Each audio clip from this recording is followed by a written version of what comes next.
कल आप लोग को रासायनिक समीकरण के बारे में बता रहे थे, रासायनिक अभिक्रिया के बारे में भी बताएं, संतुलित और संतुलित करने के लिए भी आप लोग को सिखाएं,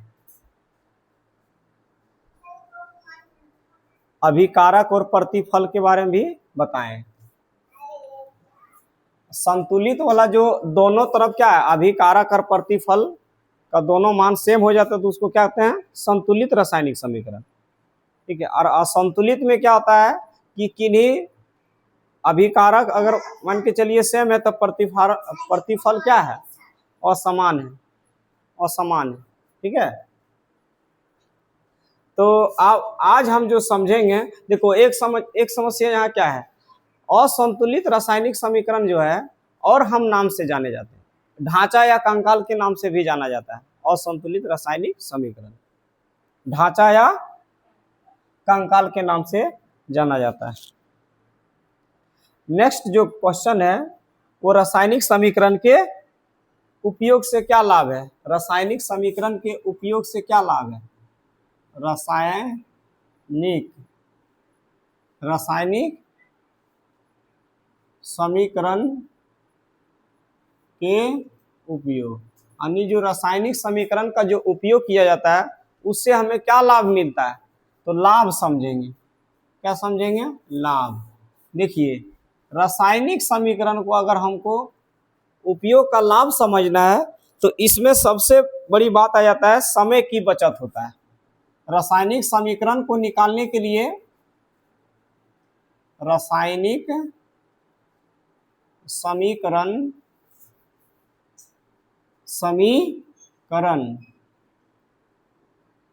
निकालने के लिए है ना समय की बचत होती है कि नहीं, ज्यादा जगह की जरूरी नहीं पड़ता है। ठीक है। उसके बाद ये जो है कागज पर स्थान या जगह कम खपत होता है ना, यह जगह को अपनाता है, कम जगह अपनाता है, कम से कम जगह में रासायनिक समीकरण को लिखा जा सकता है। इससे यही फायदा है, हमें रासायनिक समीकरण को लिखने के लिए क्या होता है, समय बचता है, दूसरी बात जगह कम लेता है कि नहीं, और ऐसा लाभ है, क्या लाभ है कि विश्व में, संसार में या संपूर्ण संसार में एक ही प्रकार के रासायनिक संकेतों का उपयोग होता है, एक ही प्रकार के संकेतों का उपयोग होता है। देखिए अगर संसार में देखा जाए, संसार में है ना, पूरे संसार में देखा जाए तो एक ही है ना रासायनिक समीकरण का उपयोग होता है ना। और इससे क्या है कि वैज्ञानिक जो होता है ना, वैज्ञानिकों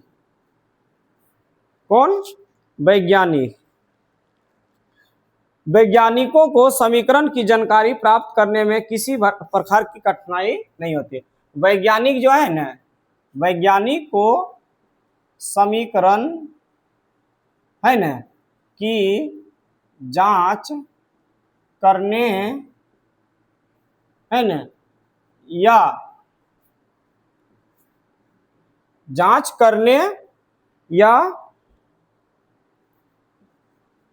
प्राप्त करने में किसी प्रकार की कठिनाई नहीं होती है। इससे यही फायदा है। ठीक है। तो देख लिए रासायनिक समीकरण के उपयोग का लाभ, क्या क्या लाभ लिखे हैं। रासायनिक समीकरण का क्या लाभ है, ये सबसे पहले समय बचाता है है ही नहीं। कितना देखिए तुरंत लिखा जाएगा H2 + O2 तो क्या हो गया H2Cl2 तो क्या हो गया HCl। कितनी देरी लगा, इतने में हो गया रासायनिक समीकरण, है कि नहीं। ये जगह कम लेता है, ये जगह क्या करता है कम लेता है। रासायनिक समीकरण की सीमाएं, अगर फिर देखा जाए रासायनिक समीकरण की सीमाएं क्या होती है, सीमाएं। तो सीमाएं में हमें क्या मिलता है, आखिर की रासायनिक जो होता है, रासायनिक समीकरण की सीमा जो है, रासायनिक है ना,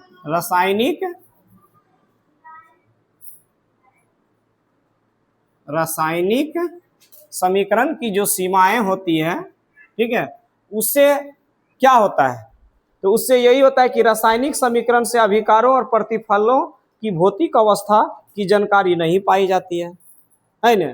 कौन कौन, जैसे ठोस द्रव गैस की जानकारी प्राप्त नहीं की जा सकती है।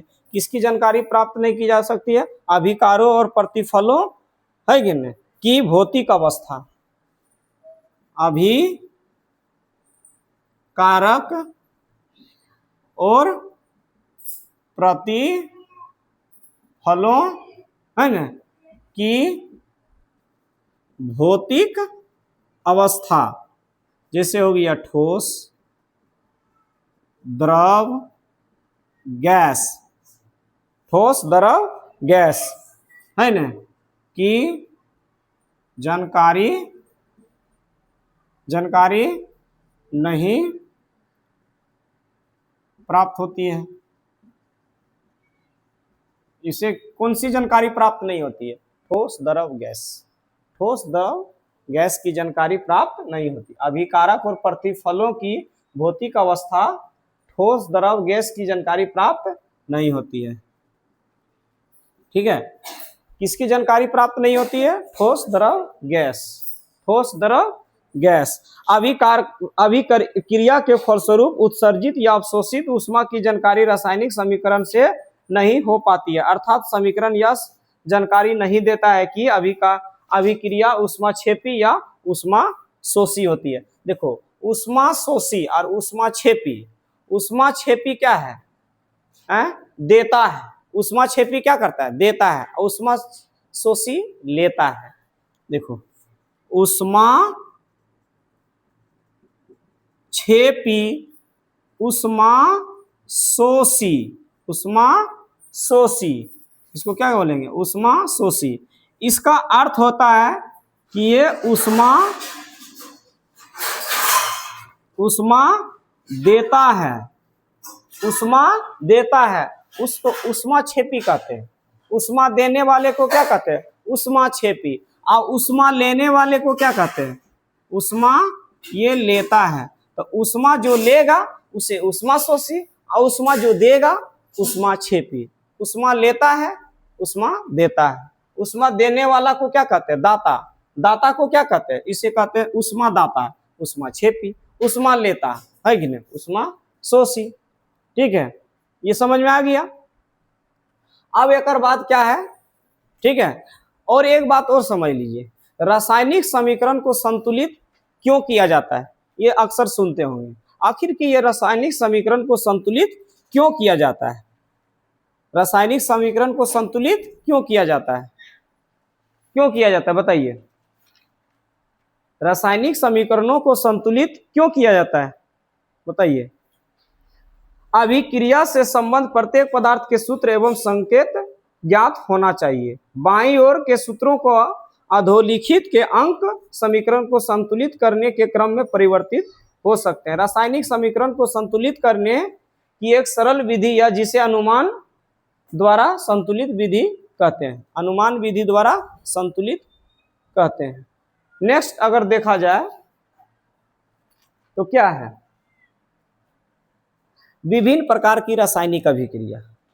आज क्या देखेंगे, विभिन्न प्रकार की रासायनिक अभिक्रिया। विभिन्न प्रकार की रासायनिक अभिक्रिया, कौन सी अभिक्रिया, विभिन्न प्रकार की रासायनिक अभिक्रिया। विभिन्न प्रकार की रासायनिक अभिक्रिया देखा जाएगा तो बहुत है, अनेकों है, है कि नहीं। विभिन्न प्रकार की रासायनिक अभिक्रिया बहुत सारा है। विभिन्न प्रकार की रासायनिक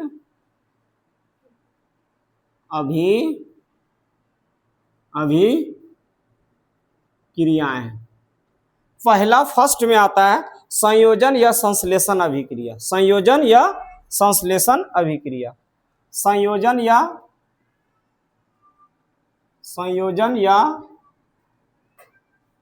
संश्लेषण अभिक्रिया। संयोजन या संश्लेषण अभिक्रिया। संश्लेषण अभिक्रिया। इस अभिक्रिया में हमें क्या मिलेगा बताइए। संयोजन या संश्लेषण अभिक्रिया में हमें क्या मिलेगा? नया पदार्थ का निर्माण, है कि नहीं। नया पदार्थ का निर्माण मिलेगा। क्या मिलेगा? नया पदार्थ, है कि नहीं। संयोजी या संश्लेषण अभिक्रिया वह है जिसे दो या दो से अधिक पदार्थों परस्पर संयोग करके एक नया पदार्थ का निर्माण करते हैं। नए पदार्थ के गुण मूल पदार्थ के गुण से बिल्कुल अलग होते हैं। बिल्कुल क्या होते हैं? अलग होते हैं। जैसे देखा जाए कार्बन और ऑक्सीजन। कार्बन और ऑक्सीजन तो क्या आ जाता है? CO2। क्या आ जाता है? CO2। दो तत्वों के बीच संयोजन अभिक्रिया। इस प्रकार की अभिक्रिया में दो तत्व आपस में संयोग करके यौगिक की रचना करते हैं। यानी दो तत्व आपस में क्या करके? संयोग करके, जुड़ के। संयोग मतलब होता है जुड़ना। संयोग मतलब क्या होता है? जुड़ना। आपस में दोनों जुड़ के क्या बनाया? यौगिक। क्या बनाया? ये तत्व है, ये अणु है, या तत्व भी बोल सकते हैं, हालांकि दो गो है कि नहीं। अणु के नाम से जानते हैं। तो बन गया यौगिक। कौन सा यौगिक? CO2 यौगिक। कौन सा बन गया? CO2 यौगिक, है क्या। इसमें क्या होता है? पदार्थ का निर्माण होगा कि नहीं, लेकिन ये अपने मूल, अपना जो मूल है ना, जो इसका गुण होता है ना, उसका जो पूर्व गुण है ना, उससे भिन्न होता है। उससे क्या होता है? बिल्कुल भिन्न होते हैं। उसको क्या कहते हैं? संयोजन या संश्लेषण अभिक्रिया। संश्लेषण का मतलब होता है निर्माण। क्या होता है? निर्माण। किसी चीज का निर्माण हो रहा है तो समझ जाना वो संश्लेषण अभिक्रिया। कौन सा अभिक्रिया? संश्लेषण अभिक्रिया। कौन सी अभिक्रिया? संश्लेषण अभिक्रिया। ठीक है।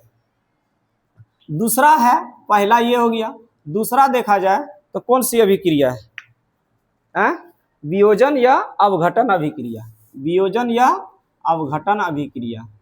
वियोजन या अपघटन अभिक्रिया। वियोजन या अवघटन अभिक्रिया। वियोजन या अवघटन अभिक्रिया वह अभिक्रिया जिसमें किसी यौगिक के बड़े अणु के टूटने से दो या अधिक सरल यौगिक बनते हैं जिनके गुण मूल यौगिक के गुण से बिल्कुल भिन्न होते हैं। ये क्या होता है? यौगिक रहता है। जैसे ये क्या है आपका? यौगिक। ये क्या है? यौगिक। इसी को अगर हम लिख देंगे CO2, क्या लिख देंगे? CO2, है कि नहीं। इसको तोड़िए, क्या करेंगे? तोड़ेंगे। क्या हो गया? तो ये वियोजन हो गया। वियोजन का मतलब होता है टूटना। यौगिक को तोड़ दीजिए ना, यौगिक को क्या किए? तोड़ दिए। हम देखो तत्व से क्या बना है? यौगिक, है ना। दो अलग अलग तत्व को संयोग किया, बनाया यौगिक। यौगिक से ये क्या हो गया? टूट गया। यौगिक से क्या हो गया? टूट गया। और दिखाते हैं CaCO3। तो ये किसमें किसमें टूटेगा? एक टूट जाएगा CaO, इसको काली चूना बोलते हैं। क्या बोलते हैं? काली चूना। क्या बोलते हैं? और एक टूट जाएगा CO2 में, गैस है। ये क्या है? गैस है। तो ये था यौगिक। क्या है? यौगिक। यौगिक से टूटकर क्या बना है? यौगिक से टूटकर फिर सरल यौगिक बना। ये क्या है? यौगिक। ये क्या है? सरल यौगिक। इसको क्या कहेंगे? सरल यौगिक। क्या कहेंगे? सरल यौगिक। इसको भी क्या कहेंगे? सरल यौगिक। ये क्या हो गया? सरल यौगिक। ये दोनों के दोनों यौगिक है। दोनों के, ये भी यौगिक है, ये भी यौगिक है, ये भी यौगिक है। ये एक बड़ा यौगिक था, उससे कुछ टूटा तो कुछ क्या बन गया? थोड़ा सा सस्ता बन गया। तो इसी को क्या कहते हैं? सरल यौगिक। क्या हो गया? सरल यौगिक। इसी तरह परिभाषा में बोला है कि वह अभिक्रिया जिसमें किसी यौगिक के बड़े अणु, किसी यौगिक के बड़ा अणु, ये क्या है? ये क्या है, बड़ा अणु। ये क्या है, बड़ा अणु। ये किसमें टूट गया, छोटा अणु में। किसमें टूट गया, छोटा अणु में। दोनों के दोनों अणु है, ये भी अणु है, ये भी अणु। ये छोटा अणु है, ये बड़ा अणु है। बड़ा अणु बड़ा यौगिक और छोटा अणु सरल यौगिक। तो बड़ा अणु क्या कहलाता है, बड़ा यौगिक क्या कहलाएगा, बड़ा यौगिक, ठीक है। और छोटा अणु क्या कहलाता है, छोटा यौगिक क्या कहलाता है, छोटा यौगिक, या इसे सरल यौगिक बोल दीजिए। क्या बोल दीजिए, सरल यौगिक बोल दीजिए, कोई दिक्कत नहीं। तो हम समझ गए वियोजन या अपघटन अभिक्रिया इसी के नाम से जानते हैं। कोई बड़ा यौगिक लेके उसको छोटा यौगिक बना देना। क्या बना देना, छोटा यौगिक। और कुछ बनाना तो बना सकते हैं, जैसे H2O तो क्या बन जाएगा, H2 है ना, और O2, ठीक है। देखिए क्या बन गया, यौगिक। बड़ा अणु था, किसमें टूट गया, छोटा अणु में। इसको क्या कहेंगे, इधर से इधर तोड़ दिए तो क्या हो गया, बड़ा अणु को छोटा अणु में बना दिए तो क्या बन गया, वियोजन या अपघटन अभिक्रिया। तीसरा आप देखते हैं, इसको देखेंगे। तीसरा में क्या आता है, तीसरा में आता है विद्युत अपघटन। विद्युत से सुनने में आता होगा करंट, विद्युत। विद्युत बोलो या विद्युत बोलो, एक ही चीज है, ठीक है। कुछ धातुओं के द्रवित ऑक्साइड एवं क्लोराइड से होकर विद्युत धारा प्रवाहित करने पर अपघटित हो जाता है। इस अभिक्रिया में धातु कैथोड पर और ऑक्सीजन क्लोरीन गैस एनोड पर मुक्त होता है। ये देखिए विद्युत अभिक्रिया, कठिन लगता होगा तो इसको समझ जाइए, विद्युत है। इसको क्या कहते हैं, विद्युत। विद्युत को विद्युत बोलते हैं, ठीक है। विद्युत को क्या बोलते हैं, विद्युत। ये क्या रहता है और ये क्या रहता है, देखिए ये रहता है प्लस में, ये रहता है माइनस में। ये क्या रहता है, प्लस में, ये रहता है माइनस में, ठीक है। तो NaCl ये किस में टूट जाता है, एनोड कैथोड में टूट जाता है। किस में टूट जाता है, एनोड कैथोड, पॉजिटिव नेगेटिव। ये क्या है, charge, plus charge minus charge में। ये था सोडियम क्लोराइड। सोडियम क्लोराइड टूट के क्या बन गया, सोडियम अलग और क्लोरीन अलग। ये कैथोड अरे एनोड, समझे। तो दोनों क्या होता है, विद्युत धारा प्रवाहित करने पर सोडियम क्लोराइड अपघटित हो जाता है। अपघटित मतलब टूट जाते हैं, सोडियम क्लोराइड टूट जाते हैं। इसमें सोडियम धातु कैथोड पर, ये सोडियम धातु क्या है, कैथोड। ये क्या है, कैथोड। और ये क्या है, एनोड। ये क्या होता है, एनोड। और हमेशा याद रखिएगा कोई भी यौगिक बनता है तो अक्सर एनोड और कैथोड एनोड पर बनता है। किस पर बनता है, कैथोड एनोड पर। किस पर बनता है, कैथोड एनोड पर। ये देखिए सोडियम जो है, सोडियम की परमाणु संख्या कितना होता है, 11। पहली कक्षा में 2, दूसरी कक्षा में 8 है कि नहीं, टोटल कितना हो गया, 10। इसको कहते हैं कोर इलेक्ट्रॉन। और अंतिम जो बच गया इसे कहते हैं संयोजी इलेक्ट्रॉन। संयोजी इलेक्ट्रॉन को ही कहते हैं संयोजकता इलेक्ट्रॉन। बशर्ते याद रखिएगा 4 से नीचे, 1 से लेके 1 2 3 4, अक्सर 1 3 1 2 3 ही कहलाता है। ये कहलाता है संयोजी। ये क्या कहलाते हैं, संयोजी। और इसी घटना को कह देते हैं हम संयोजकता। क्या कहते हैं, संयोजकता, ठीक है। जैसे इस पार बढ़ेंगे, जैसे 5 हो गया, 6 हो गया, 7 हो गया, 8 हो गया, इसे कहेंगे ये भी कहेंगे संयोजी। क्या कहेंगे, इसको भी कहेंगे संयोजी, ठीक है। लेकिन हम जब तक हम 8 से नहीं घटाएंगे, 8 से घटा दिए, सपोज कीजिए 5 घटा दिए, 6 घटा दिए, 7 घटा दिए, 8 घटा दिए, ठीक है। तो इसी को कहते हैं संयोजकता। इसे कहते हैं संयोजकता। याद रखिएगा ये वाला संयोजकता आपको क्या कहलाएगा, अधातु। क्या कहलाएगा, अधातु। और ये वाला संयोजकता क्या कहलाएगा, धातु। क्या कहलाएगा, धातु। ये वाला संयोजकता कहलाता है धातु और ये वाला संयोजकता कहलाता है अधातु। तो उसी तरह अगर देखा जाए अंतिम जो बनता है, अंतिम में कितना है, 1 घटा, 8 से नहीं घटा है। ये घटाने का काम कभी नहीं किए। तो जो नहीं घटाएं, संयोजी न संयोजक, संयोजी इलेक्ट्रॉन को घटाएं। जब संयोजी इलेक्ट्रॉन नहीं घटाएंगे ना तो हो जाएगा धातु। क्या हो जाएगा, धातु। तो सोडियम में आज क्या गो है बताइए, संयोजी इलेक्ट्रॉन यानी संयोजकता क्या गो है, एगो। तो इसलिए सोडियम पर चार्ज कितना होता है, प्लस। क्या होता है, प्लस। एक ही गो है इसलिए प्लस 1 होता है। क्या होता है, 1। अब क्लोरीन का अगर देखा जाए तो क्लोरीन की परमाणु संख्या 17।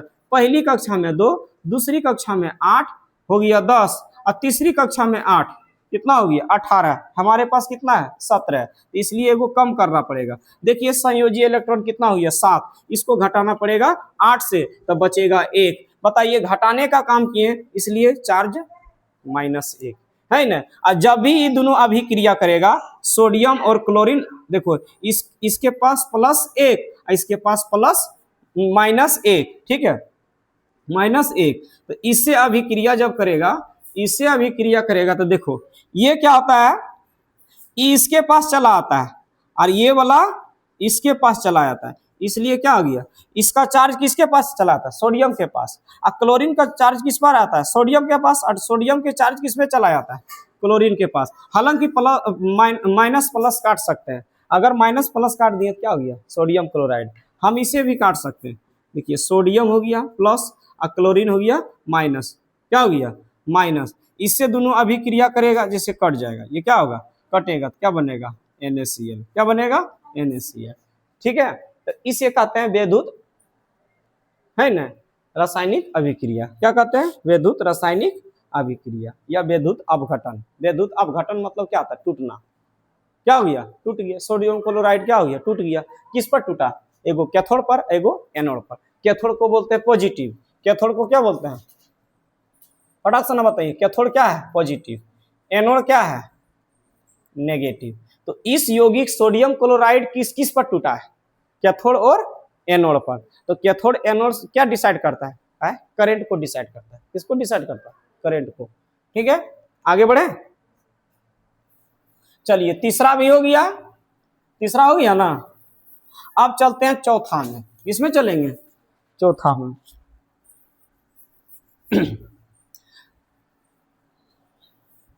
मजा आ रहा है ना, अरे सब कुछ नहीं है। एकल विस्थापन, क्या कहते हैं एकल विस्थापन। एकल मतलब सिंगल, छुटा छुटा साढ़, एकल मतलब छुटा साढ़। ये चौथा हो गया, ये क्या हो गया चौथा। एकल विस्थापन अभिक्रिया, एकल विस्थापन अभिक्रिया, अंग्रेजी में सिंगल, है ना, सिंगल डिस्प्लेसमेंट, डिस्प्लेसमेंट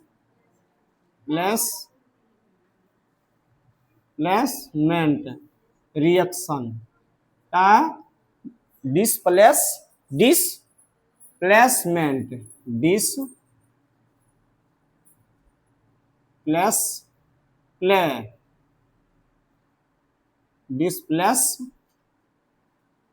डिस्प्लेसमेंट लिखिए तो हो जाएगा डिस्प्लेसमेंट रिएक्शन। इसमें क्या है कि एक रहेगा यौगिक, एक रहेगा अणु, छोटा अणु, सरल अणु या तत्व रहेगा, क्या रहेगा तत्व रहेगा, है कि नहीं। ये क्या करता है देखो, प्रदान करता है दान नहीं करता है। आदान प्रदान किया तो द्वितीय विस्थापन, दान किया है कि नहीं, माने कि देखता है ना कोई ले लेता है देवे नहीं करता है, कोई लिया और दिया नहीं, लेने में ले लिया और दिया नहीं, तो उसको एकल विस्थापन अभिक्रिया कहते हैं। देख लेते हैं, वह अभिक्रिया जिसमें किसी यौगिक में उपस्थित किसी परमाणु या परमाणुओं के समूह को किसी दूसरे परमाणु द्वारा विस्थापित किया जाता है, एकल विस्थापन अभिक्रिया कहलाता है।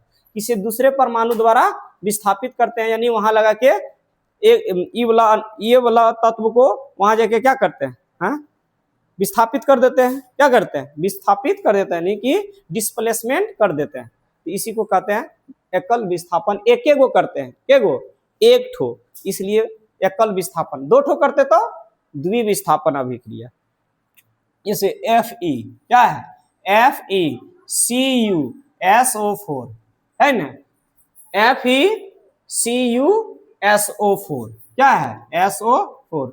देखिए ये क्या होता है, ये क्या करता है एकल विस्थापन अभिक्रिया में कि ये जो SO4 के पास जो कॉपर है ना, SO4 के पास क्या है कॉपर। अब कॉपर जो है जब तक ये SO4 के पास कॉपर था, है कि नहीं, जैसे ये लोहा से अभिक्रिया करेगा तो कॉपर क्या करेगा बाहर आ जाएगा, क्या आ जाएगा बाहर। तो इसलिए ये हो गया FeSO4 और बच जाएगा Cu। इसमें बताइए कुछ दिन SO4 के पास रहा, कुछ दिन किसके पास रहा, SO4 के पास। कौन, कॉपर। आप एक ऐसा समय आया कि कॉपर को बाहर करके और लोहा को वो है ना अपने पास लाया। इस घटना को कहते हैं एकल विस्थापन अभिक्रिया। क्या कहते हैं, एकल विस्थापन अभिक्रिया। क्या कहते हैं, एकल विस्थापन अभिक्रिया। समझे, क्या कहते हैं, एकल विस्थापन अभिक्रिया। ठीक है, बताइए क्या किया, कॉपर का हाल क्या किया, देखिए इसको बाहर कर दिया। अभी कितना दोनों साथ रह रहा था, है कि नहीं। अब कॉपर का जिंदगी खराब हो गया, है कि नहीं। खुशहाल जिंदगी किसका है, लोहा का। तो लोहा चला आया SO4 के पास, कॉपर अकेले रह गया। इसी को कहते हैं एकल विस्थापन। ऐसा बहुत चीज है। देखिए एक और देते हैं Zn। क्या है, Zn। और क्या है, CuSO4। क्या है, CuSO4। अगर हम यही कॉपर को इसी तरह, ये जिस तरह लोहा को अपने पास ले आया, उसी तरह जिंक भी किसके पास आ जाएगा, SO4 के पास। बताइए कॉपर का भी जिंदगी खराब चल रहा है कि नहीं, बाहर कर दिया। इधर साथ था, है ना, जैसे जिंक से दोस्ती किया, कॉपर क्या हो गया, ब्रेकअप हो गया। कॉपर को क्या कर दिया, ब्रेकअप। दोस्ती किससे कर लिया, जिंक से। जब जिंक से दोस्ती अगर SO4 से हो जाए और कॉपर का जब ब्रेकअप हो जाए, उसे कौन सा अभिक्रिया कहेंगे, एकल विस्थापन अभिक्रिया। की शानदार अभिक्रिया हो रहा है, देख रहा है, ये अभिक्रिया नहीं हो रहा है, क्या हो रहा है, ब्रेकअप क्रिया हो रहा है।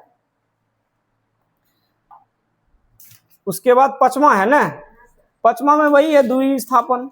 अब क्या आएगा, द्विविस्थापन। क्या आएगा, द्विविस्थापन। इसे कहते हैं उभय विस्थापन। क्या कहते हैं, उभय विस्थापन। Double displacement, double displacement, double displacement, है ना, अभिक्रिया।